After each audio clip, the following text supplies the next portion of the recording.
বিসমিল্লাহির রহমানির রহিম। আজকে আমরা আলোচনা করব শেয়ার ফোর্স অন বিম। আচ্ছা, আলোচনার আগে আমরা একটু সংজ্ঞায় যাই।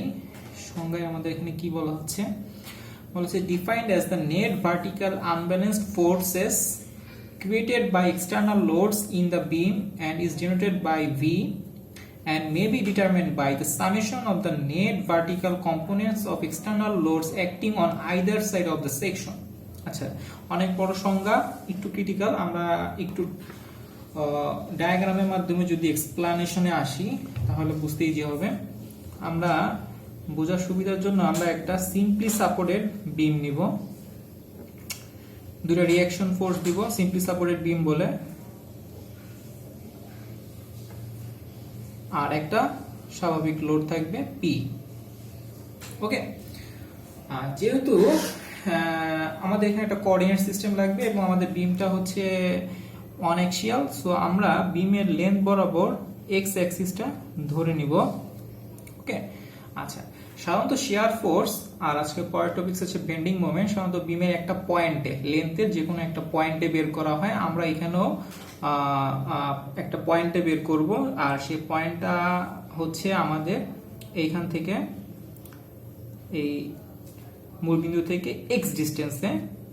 সো আমাদের মূলবিন্দু থেকে এক্স ডিস্টেন্সে, অর্থাৎ যেখানে আমরা শেয়ার ফোর্সটা বের করব, আমাদের সংজ্ঞা অনুযায়ী বলতেছে সেখানে একটা সেকশন করতে হবে, সেকশন। সো আমরা একটা সেকশন করে ফেলাই। এখানে সেকশন করার পর আমাদের এই বিমের দুইটা পোর্শন তৈরি হবে।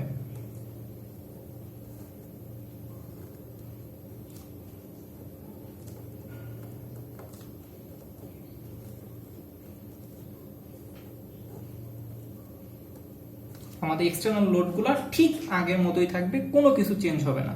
এক্সটার্নাল লোডগুলো আমাদের ইম্পর্টেন্ট, শেয়ার ফোর্সের জন্য এক্সটার্নাল লোডই সবকিছু। ওকে, আচ্ছা, এখন আমাদের ঠিক সে আগের মতোই এক্স ডিস্টেন্সেই আমাদের শেয়ার ফোর্সটা বের করতে হবে।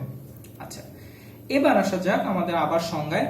বলা হচ্ছে net vertical unbalanced forces by external load in the beam is denoted by V, may be determined by summation of net vertical components of external loads acting on either side of the section. যাই হোক, এখন বলা হচ্ছে এখানে যে section করা হলো, section করার পরে আমাদের বিমের দুইটা পোর্শন তৈরি হয়েছে, একটা রাইট পোর্শন, একটা লেফট পোর্শন।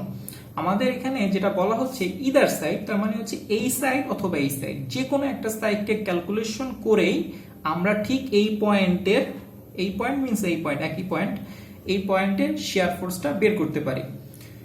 এখন আসা যাক, প্রথমে আমরা লেফট পোর্শনটা ক্যালকুলেট করে শেয়ার ফোর্সটা বের করব।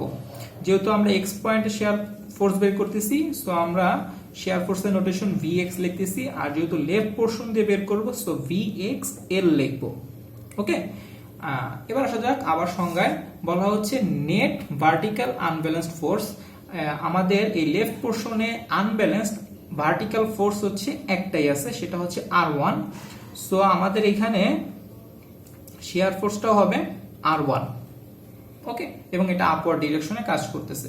সো এটাই হচ্ছে আমাদের এক্স পয়েন্টের শেয়ার ফোর্স, ক্যালকুলেট করছি লেফট সাইডকে দিয়ে। এখন আমাদের সংজ্ঞা অনুযায়ী বলতেছে রাইট সাইডকে দিয়েও যদি আমরা ক্যালকুলেট করি তাহলে একই ভ্যালুরই একই ডিরেকশনে শেয়ার ফোর্স পাওয়া উচিত। আচ্ছা, তার আগে আমরা এখানে যাই। আমাদের এই বিমটা স্ট্যাটিক ভাবে ইকুইলিব্রিয়ামে ছিল, যার কারণে আমরা লিখতে পারি R1 plus R2 equals to হচ্ছে P। ওকে, এখন তাহলে আমরা এখান থেকে বলতে পারি Vx, আমরা Vx ক্যালকুলেট করব ইকুয়ালস টু Vx। এবার রাইট হ্যান্ড পোর্শন দিয়ে আমরা ক্যালকুলেট করব। একটু আগে আমরা লেফট হ্যান্ড পোর্শন দিয়ে ক্যালকুলেট করছি, এবার রাইট হ্যান্ড পোর্শন দিয়ে ঠিক এক্স পয়েন্টেই আমরা শেয়ার ফোর্স ক্যালকুলেট করব, রাইট হ্যান্ড পোর্শন দিয়ে। ওকে, রাইট হ্যান্ড পোর্শন দিয়ে যদি আমি শেয়ার ফোর্স ক্যালকুলেট করতে যাই, আমরা আনব্যালেন্সড ফোর্স আছে P আর R2, so P minus R2। Okay, so এখান থেকে আমরা দেখতে পারি R1 equals to P minus R2। So আমি এখানে লিখতে পারি R1। সো রাইট হ্যান্ড পোর্শনকে ক্যালকুলেট করেও আমরা এক্স পয়েন্টে সেম অ্যামাউন্টের সেম ডিরেকশনেরই শেয়ার ফোর্স পাচ্ছি। সো এই কারণে বলা হয়েছে আমরা যে কোনো একটা সাইডকে চয়েস করে আমরা শেয়ার ফোর্স বের করতে পারি একই পয়েন্টে। ওকে, এবং যেই পয়েন্টে করবো সেই পয়েন্টে সেকশন করব। আচ্ছা, এখানে একটা কোশ্চেন থাকে, সেটা হচ্ছে আমি লেফট সাইডে যখন ক্যালকুলেশন করছি তখন আপওয়ার্ড ফোর্সকে আমি পজিটিভ ধরছি, কিন্তু এখানে ডাউনওয়ার্ড ফোর্স অর্থাৎ রাইট হ্যান্ড সাইড দিয়ে যখন আমি শেয়ার ফোর্স ক্যালকুলেট করছি ডাউনওয়ার্ড পি ফোর্সকে আমি পজিটিভ ধরছি, বাট আপওয়ার্ড ফোর্সকে নেগেটিভ ধরছি। এটা কেন ধরছি? কারণ এটা শেয়ার ফোর্সের আমাদের একটা সাইন কনভেনশন আছে, সেই কনভেনশনের কারণে আমাকে ধরা লাগছে। সেই কনভেনশনে আমরা চলে যাই, খুব ইম্পর্টেন্ট। পরের ক্লাস আমরা ডায়াগ্রামের উপরে নিব, সেখানে কনভেনশনটা খুব বেশি কাজে লাগবে। সেই কনভেনশনে বলা হচ্ছে if we calculate shear force by left portion then vertical external forces will be regarded as positive. 2 নম্বর আমাদের যে কনভেনশন সেটা বলতেছে if we calculate it from right hand side then downward external force will be regarded as positive. That's mean আমি যদি left hand portion দিয়ে x পয়েন্টের share force বের করি তাহলে যত আপওয়ার্ড ডিরেকশনে এক্সটার্নাল ফোর্স সবাই পজিটিভ হবে আর ডাউনওয়ার্ড গুলো সবাই নেগেটিভ হবে। বাট রাইট হ্যান্ড সাইডে যদি আমি ক্যালকুলেট করি সকল ডাউনওয়ার্ড গুলো পজিটিভ হবে আর সকল আপওয়ার্ড গুলো নেগেটিভ হয়ে যাবে। এটাই আমাদের সাইন কনভেনশন, এটা আমাদের মনে রাখতে হবে। আজকে পরের টপিকস হচ্ছে বেন্ডিং মোমেন্ট। প্রথমে আমরা সংজ্ঞায় চলে যাব। সংজ্ঞায় বলতেছে bending moment is defined as the summation of moments about centroidal axis, খুব ইম্পর্টেন্ট একটা লাইন, আমি আগে থেকে দাগ দিয়ে রাখছি, of any selected section of all load acting either left or to the right side of the section and is expressed mathematically as m equals to, যাই হোক এখানে যা লেখা আছে এটা সংজ্ঞাটা একটু ক্রিটিক্যাল এবং অনেকটা আগের মতো। এটাও বোঝা যাচ্ছে এখানে সেকশন করতে হবে, সেকশন সেখানে করব যেখানে আমরা বেন্ডিং মোমেন্টটা দরকার। আচ্ছা, মোমেন্টটা কি জিনিস? মোমেন্ট আসলে কাপল, দ্যাটস মিন এটা হচ্ছে এটা টর্ক, আর টর্কটা হচ্ছে এটা কোনো লিনিয়ার ডিসপ্লেসমেন্ট করে না, এটা অ্যাঙ্গুলার ডিসপ্লেসমেন্ট করায় যে বডির উপরে কাজ করে। এখানে আমাদের অবশ্যই বডিটা হচ্ছে একটা বিম, ভার্টিক্যাল এক্সটার্নাল ফোর্স আগের মতোই আমরা এখানে রাখবো R1, এখানে R2 থাকবে, এটা ঠিক কোনায় কাজ করতেছে, আর নিচের দিকে হচ্ছে আবার আগের মতোই P থাকবে। ওকে, সো আমরা আগের মতোই কোঅর্ডিনেট সিস্টেম নিয়ে আসবো এবং x ডিসটেন্সে আমরা বেন্ডিং মোমেন্টটা বের করতে যাচ্ছি। ওকে, সো x ডিসটেন্সে যদি আমরা বেন্ডিং মোমেন্ট বের করতে চাই আগের মতোই সেকশন করব। আমরা সেকশন করার পর আমরা দুইটা পোরশন পাবো।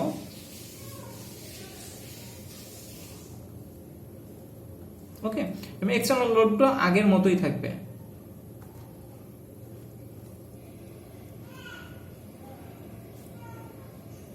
ওকে, আচ্ছা, এবং এটার ডিসটেন্সটা আমাদের xই থাকবে। আচ্ছা, শেয়ার ফোর্সের সময় আমরা একটা জিনিস বলি না, স্কিপ করছি আলোচনার সুবিধার জন্য, বাট আমাদের বেন্ডিং মোমেন্টের সময় এটাকে অবশ্যই ইনক্লুড করতে হবে। সেটা হচ্ছে একটা বডি যদি স্ট্যাটিক ভাবে ইকুইলিব্রিয়াম থাকে তাহলে পোরশন করা হইলেও তার পোরশনগুলো অবশ্যই স্ট্যাটিক ভাবে ইকুইলিব্রিয়ামে থাকবে। সো এই দুইটা পোরশনও আমাদের স্ট্যাটিক ইকুইলিব্রিয়াম থাকার জন্য ইন্টারনাল রেজিস্টিভ ফোর্স তৈরি হবে, যেটাকে আমরা ভিআর বলি, ইন্টারনাল শিয়ার রেজিস্টিভ ফোর্স যেটা হয়। এবং এখানে যদি ভিআর হয় এখানে অবশ্যই অপোজিট ডিরেকশনে ভিআর অবশ্যই কাজ করবে, এবং এটা ইন্টারনাল রেজিস্টিভ ফোর্স। এবং এটা মনে রাখতে হবে এটা কিন্তু কখনোই বেন্ডিং মোমেন্টের ক্যালকুলেশন আসে না, বাট বেন্ডিং মোমেন্ট ক্রিয়েট করতে একে অবশ্যই লাগবে। কেন লাগবে আমি একটু পরে আসি, তার আগে আমরা একটু মোমেন্টের বিষয়টা নিয়ে একটু আলোচনা করি। মোমেন্টটা হচ্ছে সাধারণত এটা একটা বডি, একটা বডির উপর যদি অপোজিট দিকে সেম অ্যামাউন্টের দুইটা ফোর্স কাজ করে তাহলে এই বডির উপর মোমেন্ট ক্রিয়েট হবে, এবং সেই মোমেন্টের ভ্যালুটা হবে F এবং এদের মধ্যবর্তী perpendicular distance couple C। Okay, or moment. আসা যাক, এখন বেন্ডিং মোমেন্টের সংজ্ঞায় কিন্তু আমাদেরকে একটা ফ্রিডম দেওয়া হয়েছে যে আমরা সেকশনের রাইট সাইড অথবা লেফট সাইড যে কোনো পোরশন দিয়ে ক্যালকুলেট করলে সেম অ্যামাউন্টের মোমেন্ট, সেম ডিরেকশনের মোমেন্ট পাবো। ওকে, মোমেন্ট ভেক্টর, সো ডিরেকশনটা ইম্পর্টেন্ট। ওকে, ফার্স্টে আমরা আসি মোমেন্টের লেফট পোরশন, মানে এই পোরশন দিয়ে আমি মোমেন্ট ক্যালকুলেট করব এবং সেটা যে ভ্যালুটা পাবো সেটা বের করি। মোমেন্ট অ্যাট এক্স পয়েন্ট, এই মোমেন্টটা অবশ্যই আমি ক্যালকুলেট করছি লেফট পোরশন দিয়ে। ওকে, সো এখানে আমরা দেখতেছি ভিআরটা নিচের দিকে আর আরটা উপরের দিকে, ঠিক অপোজিট ডিরেকশনে, এবং ভিআরটা অবশ্যই R1 এর সমান হবে কারণ এটা স্ট্যাটিক ভাবে ইকুইলিব্রিয়ামে আছে। সো সেম অ্যামাউন্টের ফোর্স অপোজিট ডিরেকশনে, সো অবশ্যই আমাদের মোমেন্টের ভ্যালুটা হবে R1x, এবং এটা হচ্ছে ক্লকওয়াইজ, ক্লকওয়াইজ, এটা মনে রাখতে হবে, এটা ক্লকওয়াইজ কাজ করতেছে।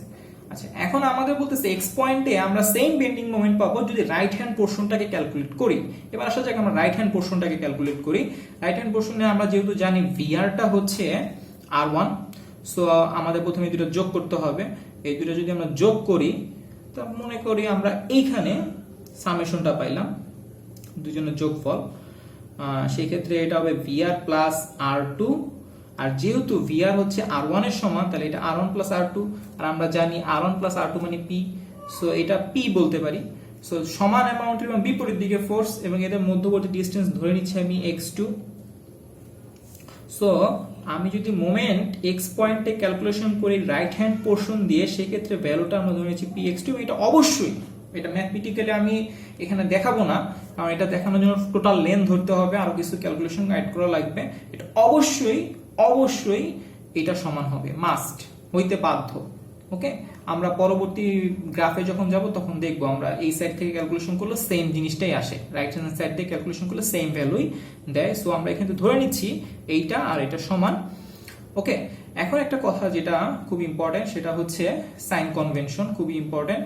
সাইন কনভেনশনে আমরা এখানে মনে রাখতে হবে, আমরা ধরে নিছি এই লব্ধিটা এখানে, লব্ধিটা এখানে যদি থাকে তাহলে আমাদের মোমেন্টটা হবে কাউন্টার ক্লকওয়াইজ। কিন্তু আমরা যদি একটু খেয়াল করি, আমরা লেফট হ্যান্ড সাইড দিয়ে কিন্তু পাইছিলাম ক্লকওয়াইজ, আর রাইট হ্যান্ড সাইড দিয়ে পাচ্ছি কাউন্টার ক্লকওয়াইজ। এটা কিন্তু পুরোটা থিওরিটিক্যালি, এটা কিন্তু এই পাশেও হইতে পারে, তখন কিন্তু এটা ক্লকওয়াইজ হয়ে যাবে। তখন এটা যদি এখানে হয় তাহলে কিন্তু ক্লকওয়াইজ হয়ে যাবে মাস্ট।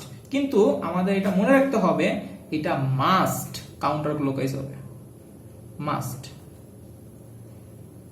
কাউন্টার ক্লকওয়াইজ হবে, মাস্ট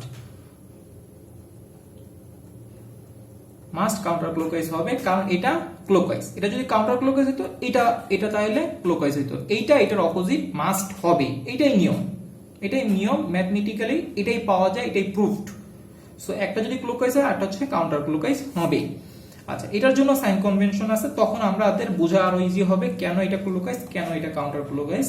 যাই হোক, আমরা এটা সাইন কনভেনশনে চলে যাই। সাইন কনভেনশন বলতেছে for left side or right side, এখানে কিন্তু কোনো ডিসক্রিমিনেশন করা হয় নাই। Upward external load, upward external, আমরা সব লোডের কথা বলতেছি, মানে হচ্ছে external load, not internal, not VR. Always make positive moment, always make positive moment. So that's mean আমরা রাইট হ্যান্ড পোর্শন নিয়ে ক্যালকুলেশন করতেছি না লেফট হ্যান্ড পোর্শন নিয়ে ক্যালকুলেশন করতেছি। বেন্ডিং মোমেন্ট এটা নিয়ে কখনোই কনসার্ন না। বেন্ডিং মোমেন্টের ক্ষেত্রে upward force always positive moment তৈরি করবে, তার সামনে অলওয়েজ পজিটিভ সাইন আনবে। সো আমি যখন R1 নিয়ে মোমেন্ট বের করব, তখনও তার সামনে প্লাস আসবে। যখন R2 নিয়ে ক্যালকুলেশন করব, যদি আমি রাইট হ্যান্ড সাইডে চলে গেছি, সেই ক্ষেত্রেও R2 এর জন্য পজিটিভ আসবে, বাট P এর জন্য নেগেটিভ আসবে। এটা মনে রাখতেই হবে। আমি রাইট হ্যান্ড সাইড আর লেফট হ্যান্ড সাইড যেটা নিয়ে ক্যালকুলেশন করি না কেন, অবশ্যই আমার আপওয়ার্ড ফোর্স গুলো পজিটিভ মোমেন্ট তৈরি করবে। এই হিসেবে দেখা যায় লেফট হ্যান্ড সাইডে ক্লকওয়াইজ, এই যে লেফট হ্যান্ড সাইডে যে ক্লকওয়াইজ মোমেন্ট তৈরি করছে, এরা পজিটিভ হয় এই নিয়ম অনুযায়ী, আমি আবারও বলতেছি। আর রাইট হ্যান্ড সাইডে মোমেন্টগুলো, কাউন্টার ক্লকওয়াইজ মোমেন্টগুলো পজিটিভ হয়। এর জন্য আমি বলছি এটা যদি ক্লকওয়াইজ হয়, এটা কাউন্টার ক্লকওয়াইজ হবে। সো এটা বিষয় না কোনটা ক্লকওয়াইজ কোনটা কাউন্টার ক্লকওয়াইজ, আমাদের সবসময় মনে রাখতে হবে। আমরা পরের দিনের ক্লাস ডায়াগ্রাম নিয়ে কনসার্ন, সেখানে আমাদের সাইন কনভেনশনটা লাগবে। আর সাইন কনভেনশনটা অবশ্যই মনে রাখতে হবে বেন্ডিং মোমেন্টের জন্য। আমরা রাইট হ্যান্ড সাইড নিয়ে করি, লেফট হ্যান্ড সাইড নিয়ে করি, যেটা নিয়েই করি না কেন, আপওয়ার্ড ফোর্স অলওয়েজ পজিটিভ সাইনের মোমেন্ট দিবে। সো আজকের ক্লাস এই পর্যন্তই।